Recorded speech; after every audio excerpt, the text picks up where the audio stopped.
In Ethiopian history, Gondar had been a capital city for more than 150 years, starting from the 1630s. Of course, the first capital city of Ethiopia had been Aksum, but at different time, I think you know what means Solomonic dynasty in Ethiopia.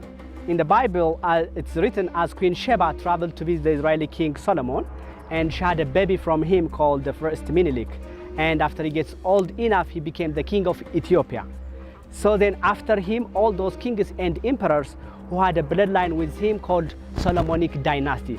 So in Ethiopia, they ruled for about 704 years in total. I think the longest dynasty in this world. Actually, they were failing and rising at different times. So the first capital city of Ethiopia had been Aksum, but at different time, as I told you, Solomonic dynasty was raised and fell. So when it fell, they shifted the capital city from Aksum to Lalibela, because in the 12th century, starting from 1137 to 1268, there was a new dynasty called Zagwe. So that dynasty chose the Lalibela as a capital city, so they moved it there. Then after Zagwe dynasty fails, almost for about 300 years in Ethiopia had been religious war in between Muslims and Orthodox Christians. So during that time, those Portuguese, they were helping the Christian side, and Muslims were helped by Ottoman Turks. So during that time, Ethiopia had no more permanent capital city. Instead, there used to be mobile capital city, which moves from place to place with those kings. So before 1632, before Emperor Fasilides, who founded Gondar as a capital city, before he came to power, the king of Ethiopia was his father. His name is called Sisinios. And King Sisinios' mobile capital city had been on the northern shore of Lake Tana, called Gorgora, which is about 60 kilometers away from Gondar. So after he got military support, King Sisinios, from those Portuguese, he won the war, which is done with those Muslims. He defeated all the Muslims. And then right after that, those Portuguese, followed by Jesuits, who were Roman Catholic priests, and then they convinced him to convert his religion from Orthodox to be a Roman Catholic. And then finally, he converted his religion, and he started to proclaim the national religion of Ethiopia is going to be Roman Catholic. Because of that, again, the majority of the people rebel against him, and they start to fight with him. Even within a month war, more than 32,000 Ethiopian people passed away. Since the majority were not from King Sisinios, they were able to throw out King Sisinios from his power, and they brought his first son, Fasilides. The reason why they brought his first son had been mainly for two reasons. The first reason, as I told you earlier, they had to keep the continuity of Solomonic dynasty. So they brought him. The second reason, they have to keep, he was Orthodox Christian. That's why they brought him. Then Emperor Fasilides, after he came to power in 1632, he was looking many places to found as a capital city. Finally, after 4 years, in 1636, he came over here and he established Gondar as a capital city for Ethiopia. The reason why it made him to choose Gondar as a capital city mainly had been for three reasons. The first reason, when you see Gondar from a distance, it's surrounded by 7 chained mountains. It's a very strategic place. In military sense, you can defend or escape from your enemies. And the second reason, its altitude is 2,220 meters above sea level, plus or minus 50 meters, not exact, it's not flat as you see. So it was not cold, it was not hot as today. It's getting warmer now, I can feel it. I born and grew up here. It had good weather condition. And the third reason, it's free from malaria. That's why he brought it here over. Then after this, we will see 6 palaces in this compound and different buildings, which was built by different emperors. So this is the first and the grandest palace in the history of this royal enclosure, which was built by the first Emperor Fasilides, who came to power in 1632. With 32 meters tall and 625 meter square basement area. The ground had more than 20 rooms, used to be as a kitchen, as a warehouse, and as a residence for the servants who were very close to Emperor Fasilides.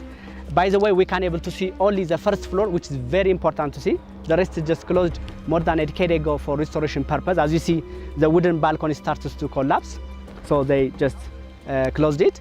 Anyways, as you see over the first floor, there are 3 big gates. Inside there are 3 big halls. The left one had been his court and reception hall.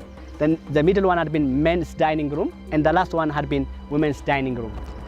Of course, some of the historians, they said it was because of gender inequality, and some of they put it as it is just still the culture in the countryside. If you go and see when there is like a ceremony of wedding like that, they sit separately, even inside the Church of Orthodox. Anyways, they had separate dining room. Over the second floor, you see a crown-shaped design gate with a small balcony over the second floor. Yes. That had been his proclamation window. When he wants to address his people, he used to come through that balcony. Nobody else were allowed to come through that, only for himself. This royal enclosure is very huge, 70,000 metro square area, mean 7 hectares, with different 12 gates, symbolized by 12 apostles of Jesus Christ, were opened also for different reasons. So the main gate had been that one which we used to come inside. So the people used to be at the gate and gathered under the palace. But for the sake of his dignity and pride, he was not expected directly to give speech to the people who were gathered under here. Instead, he used to be a spokesperson, called during that time Mouth of the King, who was acting like a spokesperson. So the Mouth of the King used to stop at the first floor at the middle door. Right on the top of him, Emperor, so he quietly transferred his message to the Mouth of the King, say this and that to my people. And then after he heard, he shouted to the people. It was the way how he was addressing the people. Over the third floor, you see, a crown, just a small balcony with a gate. You see a staircase, that had been his bedroom. For the sake of their safety, most of emperors put their bedroom on the top. Where the flag blows, the kind of fortress you see, used to be as a watching tower. From there, by the way, you can see all the way down to Lake Tana. So it's a very strategic place. The other thing what I want to tell you about this palace is this conical shaped design dome towers in each corners. So 1, 2, 3. So they hold in each corners. It was purposely built for 2 reasons, these dome towers. As you see from the bottom, this palace is very wide, but when you come up, it's getting narrower and narrower. So it holds as a structure. It has no any beams inside, so it holds as an enforcement, not be collapsed easily. And the second reason, as you see, there are windows. You see over the first floor in each dome towers. So it has its own rooms inside, used to be as a guard room from each corners. Over the second floor, each dome tower has 3 windows, 3 times 4, 12 windows, symbolized by 12 apostles of Jesus Christ, used to be as his own prayer rooms. Because, in Ethiopia, we do have 13 months in a year. The first 12 months have equal 30 days, but the last one has only 5 days. But in each 4 leap year, it will be 6, like your February. So each day is dedicated for different saints and angels. If you ask religious people or elderly people usually, if you ask what's the day today, they say, oh, today is Saint George, tomorrow is Saint Michael. They count in such a way. Anyways, those windows faces to different churches. About 44 churches were built after him. So used to be as a guard room. He was not expected directly to went and mix with those people, with ordinary people. The second building, which was built by him, had been this one. Now it gets ruined actually. These 2 ruined walls you see. On the top had been arch. All the way up there, you see the arched gate with the wall and the roof, used to be as a coronation hall. And the third one, which was built by him, had been that one with the square tower, used to be as an archive or a library. It is believed the first well-organized library in Ethiopian history. And chronicles used to be live here over there too. So let's go first to the first floor, and then we'll keep continue to the rest. Okay. Here over, it's written his coronation name. His name is actually Fasil, but in Ethiopian history, before before it gets modernized, we used a coronation name. So when they came to power, or it could be prefix or suffix they add, and it will be That would be their coronation name. Anyways, Alam Sagad Fasil means the world need to Fasil, mean to show his power. He ruled from 1632 to 1667 for 35 years. Actually, it is Ur's calendar, Gregorian calendar. On the top, it's an ancient language of Ethiopia called Gi'iz, where Amharic came from that. Now we don't use anymore for communication. It's left only in the church. So it says that 1624 to 1660. It says 1624, 1632. So now you are 8 years younger. Enjoy.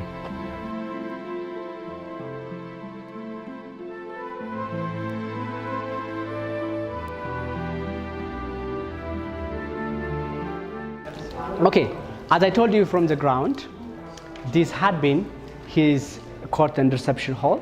The next two are men and women's dining room. We'll see it respectively. Here over, let me show you. There is architectural style over the wall, which is chiseled. You see, the left and the right, they are the same. They are Portuguese architectural style, and the middle, Moorish architectural style, mean a mixed architectural style of Morocco and Spain. In general, in the medieval period, which shows the civilization of Northern Africa countries and the South Europe mixed one. And the Mughal one, those, you see both of them at the back, left and right, you see? They are Indians or the Mughal architectural style. So if you ask me why the reason they put this as architectural style, because before 1632, before Gondar established as a capital city, Gondar had been a commercial center for many traders, just foreigner traders like Armenian, Jewish, Spanish, Portuguese, Indians. The South Arabian traders used to live here because of mainly three trade routes which centered Gondar. The first one from here all the way to north, crossing Simen Mountains to Port Massawa, which belongs to Eritrea now, and then after crossing the Red Sea, which goes to Yemen, to the South Arabian countries. And the second trade route from here all the way northeast to west, northwest, and then after Khartoum, following the river of Nile, which goes all the way up to Cairo, to Mediterranean. And the third one from here all the way down to South Mombasa port, which is Kenya, and then crossing Indian Ocean to Asia. Because of these trade routes, those traders used to live here. But finally, after this emperor came to power, he let them go, all those foreigners from Ethiopia. The reason why it made him to just to take that took that measure was, before he came to power, as I told you, had been some religious conflict, and then after even his father took the power because of converting his religion to Catholic, then again that happened. So he thought that the reason why these foreigners were coming just to convert the religion, he thought that, and then he let them go, and he started to use a closed door police system, which lasted almost for about 200 years after him. Then finally, after Ethiopian craftsmen finished this palace, he told them to put a different architectural style, as he didn't hate, just he did for the sake of the security of the country, and it used just to remind those different people, different nations. That's why it was put. When we talk architectural wisely in Ethiopia, we do have three types of architectural style. The first one called Aksumite, and the second one is Lalibela architectural style, and the third one, this one, Gondorian. When you say architectural style, it doesn't mean only the structure or the design of the buildings, but also it matters the materials you use to build. So in Gondorian architectural style, mainly there used to be four materials. The first material, as you saw from outside, from the ruined just walls, the walls were built from the stone called basaltic stone. It's the basalt stone, the black stone. And to make the arches of the window, the gate, the chimney inside, we'll see those stones are called volcanic red tuff stone. They are not bricks like Egyptians. And they cut it and shape it. And the third material, any wooden parts for the floor, for the ceiling, any wooden parts had been ebony. Ebony. A black wood, which is very expensive. Now it's very hard to get even for souvenir. I think, ebony and ivory, the piano. Yeah? Now, actually, a little left in the southern part, but it's very hard to get it. Now, this one is a restored one, which is juniper and olive, Africana. But originally it was not. and the fourth material to glue and for plastering, there used to be limestone. It's not a cement. Limestone actually, it takes long process to have a sticky character. From 5 to 10 years it takes to have a sticky character.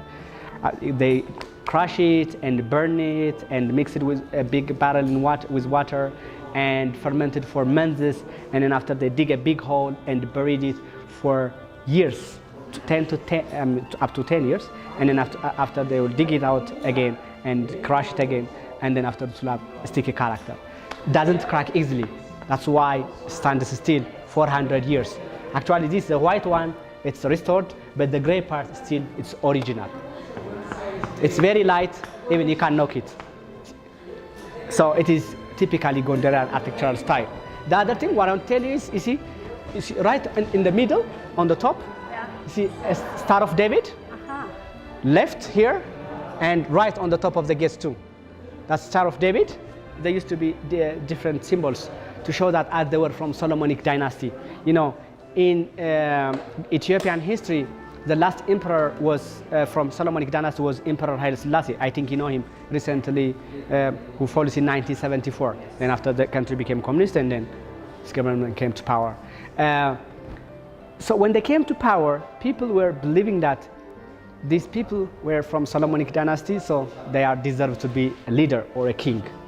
So immediately one king, when he came to power, whether he is real or not, it doesn't matter, but he had to convince the people as he was from Solomonic dynasty. And then the people, okay, you are deserved to be a king. We'll bow for you. But if you're not, that's why it was a political strategy just to convince the people. That's why they put. This is a chimney. Actually, there are different chimneys in different those palaces. But what makes this chimney different from the others, it used to warm up both dining rooms, men as well as women. At the same time, this chimney, it goes up to his bedroom. You see, there's a big hall. It goes up to his bedroom, and there are channels which takes the smoke from here to different parts of the walls. So it used to be like a central heating system. This had been his dressing room. Here over you can see these stripes colors, you see, which round this room. It faded since that time actually. It had been the symbolic representation of rainbow. So in the Bible it has its own biblical meaning. Covenant, yeah.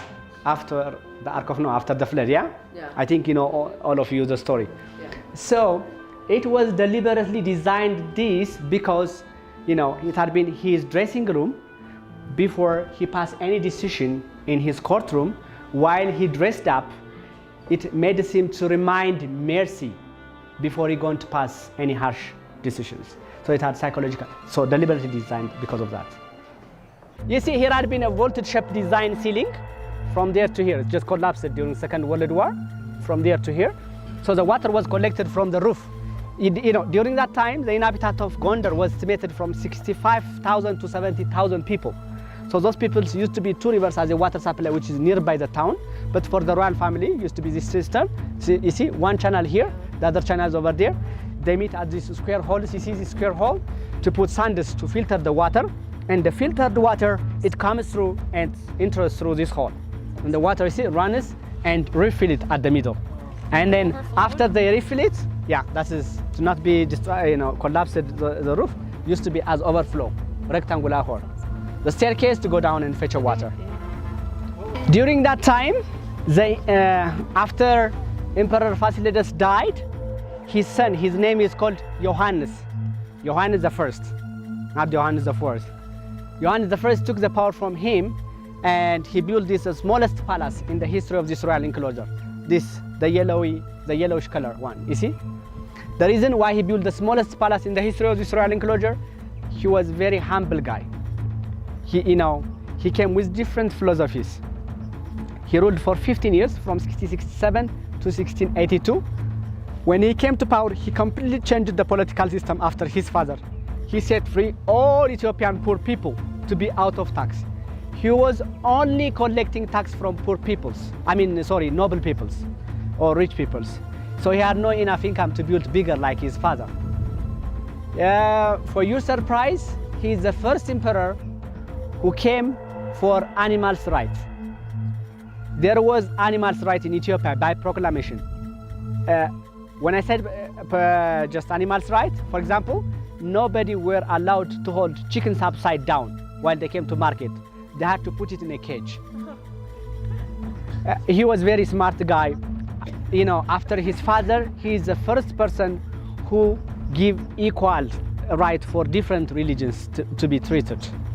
He was very smart guy. But after 15 years, I can say in Ethiopian history, as far as I know, he's the first one, could be the last in Ethiopian history, who resigned by himself, and he went to the monastery to monastery around Lake Tana, and after he became a monk, he died over there, and then he just succeeded by his first son.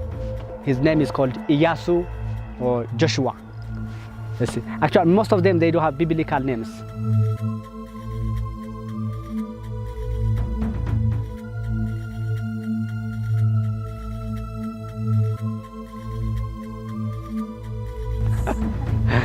Then after Johannes, his son succeeded the power from him. His name is called Iyasu, as I told you. He ruled for 24 years, from 1692 to 1706. For 24 years he ruled. He completely changed the politics. He abdicated the political system. He started to tax everybody again, even out of Ethiopia. There was a French physician. His name is called Charles Ponce, who was able to get into Ethiopia. Then based on his diary, there is a book called The Abyssinian. So in that book, he became the close friend of him. Then after he wrote that diary, and then based on that diary, there's a book called The Abyssinian. So in that diary, that book, you can read that how far this emperor was collecting tax. To north, up to southern Egypt, he was collecting tax, because he was threatening them, as you will block or divert the river of Nile. So they let him tax the southern part. To south, up to Mombasa port. To west, up to Khartoum. To east, up to Yemen, he was collecting tax from all these circumstances. He was very powerful emperor. That's why many historian authors compared this palace with the Israeli King Solomon's palace. Not because of its size, but because of its beautiness. You know, the inside part of the wall was gilded with different precious stones and minerals like diamond, gold, silver, ivory, with different precious stones too. It was gilded. This is, actually, if you compare it, of course, the first one is the biggest one, but in terms of cost, this was very expensive. The king, Emperor Iyasu, or Joshua, and his wife it's believed that they used to sit frequently in these windows.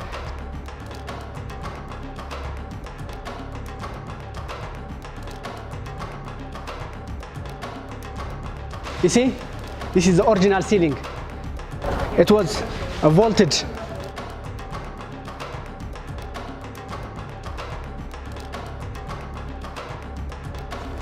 This, you see this round wall from here all the way down there where we go, and the opposite sides of the walls, that ones too, was covered by full of sand and soil.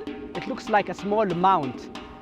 32 years ago was excavated by UNESCO experts. It had been a separate dining hall for this prosperous emperor. He had separate dining hall.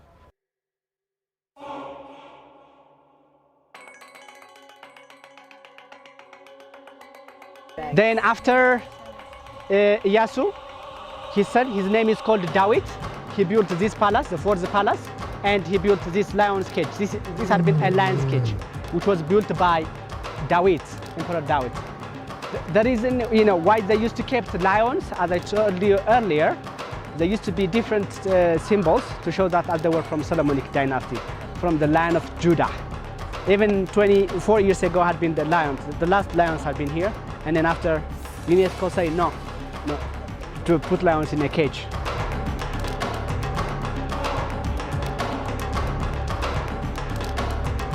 This had been built by Emperor Dawit, with the fourth one.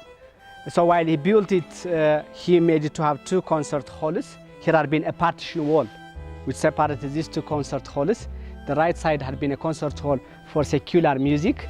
The left one with 12 fake windows, symbolized by 12 apostles of Jesus Christ, used to be for religious purpose.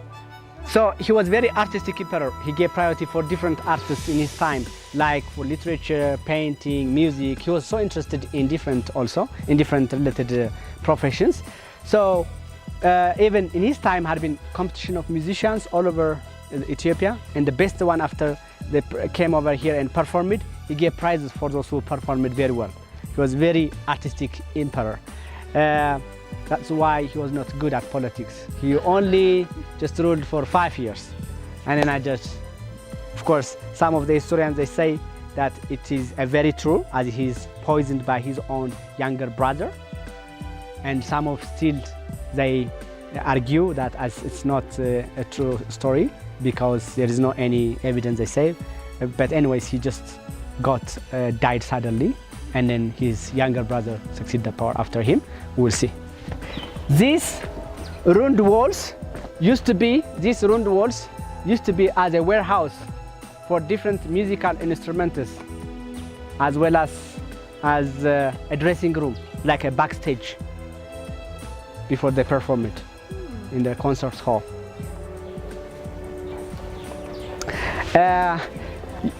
I think do you remember the third emperor? The third one, the first one, Fasil, who established Gondar as a capital city, and then after his son Johannes, Joshua, yeah, Joshua the third one, yeah, Iyasu. He was suffering from syphilis. According to syphilis, actually it doesn't say directly syphilis, but what's written documents got from the church is he got a disease which lets him to like scratch, like itching and spot on his skin, so could be syphilis. Anyways, because of that, he thought that it was skin disease. He built a steam bath in that. You see, that's a steam bath. Already the other groups getting.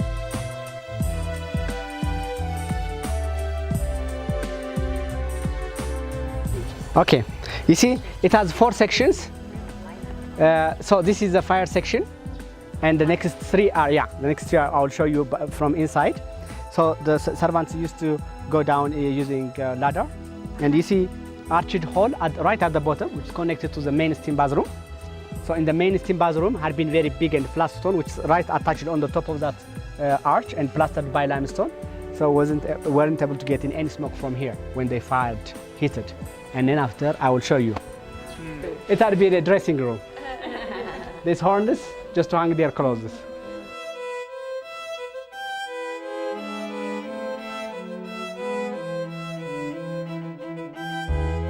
This had been a big flat stone, which was heated from the fire room by the servants, and after it's heated, now it's getting pieces actually. So over the first floor had been a very tiny, small room, used to be for elderly people and for those who had that problem, because when they just pour the water from top, it's very intensive here. So the young people, they used to be here, and the rest of the steam is kept and less intensive. So those people who had earth problem were able to use relaxedly from top.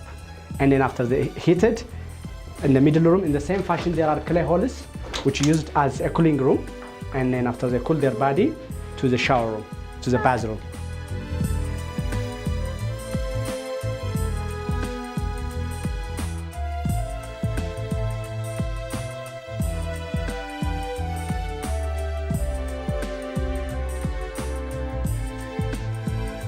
Jacuzzi. Yeah. And maybe it was with warm water. Maybe the poor people will come with tube to make the bubble. After David, his younger brother succeeded the power from him. His name is Bakafa. He ruled for 9 years, from 21 to 30. He was a very warrior guy. He built his own palace here over. Inside we'll see a big banqueting hall. Here in front of the banqueting hall, you see these gates. Used to be as for stabling for horse.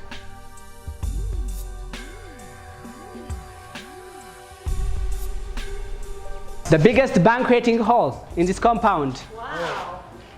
Actually, the ceiling is not original. During the Second World War, as I told you, the Italian used to be as a military basement. So they put this cement mortar with a steel. So even at the mid heights, both sides of the heights of the walls had been a wooden beam which was gilded with different precious stones and minerals, but looted at different time. But it's not before. It's before the Second World War. So maybe Emperor Bakafa sits here and his wife on the other side of the table, and then please pass the salt. Wow. After Bakafa, he just died from malaria. He didn't go from Gondar. Before he died, he went to the boundary of Sudan, which is very low land. After he came to Gondar, he just died. And then when he died, his son was 8 years old, the second Iyasu. He was too young to come to power, so his mother came as the regent of her son. And she built with her son the sixth palace. This is the first palace which had a glass window and a glass door for the first time. The rest had been wooden. So it had been much more decorated one. Had been a balcony from left to right. Then she ruled for 12 and a half years. And then after her son became 21, he took the power. But he was not wise as she was. So she continue running the country for more 12 and a half years. In total for 25 years she ruled. And then after that, started to crack the central government because those regional kings, they kept refusing to not give any more tax for the central government. So finally in 770 collapsed. Then after that's called, which I told you earlier, the era of princes. Those princes, they split the land of Ethiopia and they ruled for 86 years. No more unified Ethiopia. And then after the statue guy, which I told you from outside, right at the middle of the town, Emperor Theodorus, reunified in 1855. And then after him, the fourth Johannes came to power. And then after him, Menelik II. And then Emperor Haile Selassie. Of course, in the meantime, Zauditu and Iyasu. We call him Liji Iyasu. And then after the country became communist in 1974 to 1991. And then the current government came to power. The leader died about 3.5 years ago. His name is Meles Zenawi. And we had election about a year ago. Each 5 years we'll have election. It was a rumor who's going to come after 4 years, but now it's very clear. He's very young guy. He starts to get support from US, from European Union. For sure, he will come and will be a prime minister for Ethiopia after 4 years.